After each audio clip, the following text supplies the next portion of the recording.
Wala si Erico noong siya ay papauwi na ng kanilang baha mula sa kanilang eskwelahan. Noong siya ay makita, palutang-lutang na lang ito sa dagat ng Rabon.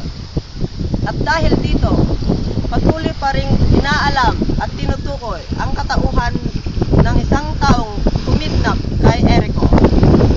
Sino kaya ang pumatay at gumawa ng karumal-dumal na sinapit na Erico? Ating saksihan sa pagsasadula ng ABS-CBN, SOCO, Scene of the Crime Operative. Naglalakad ang mga kabataan ay nakita nila na may lalaking palutang-lutang sa dagat. Pre, ano yun? Tignan mo nga kung ano yun. Tatatawagin ko si Kapitan para malaman ng barangay.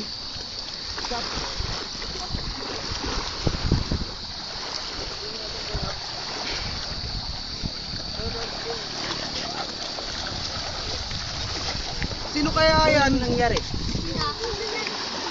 Sino kaya to? Anong nangyari?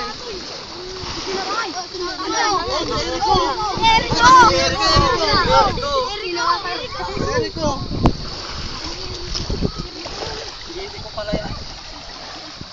Erico, sino kaya gumawa sa salarin nagpatay sa kanya?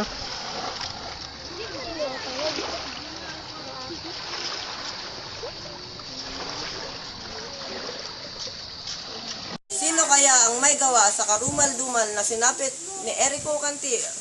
Ating tunghayan ng kasagutan sa susunod na linggo. Ito si Gas Abelgas. At nagsasabing kung mahusay ang pagsisinop at pagkalap ng ebidensya, lumalakas ang tsansang malutas ang bawat krimeng sinisiyasat. Kaya nga sa bawat kasong matututukan ng aming kamera, ay dadalhin kayo ng ABS-CBN, SOCO, sa mismong sentro ng investigasyon.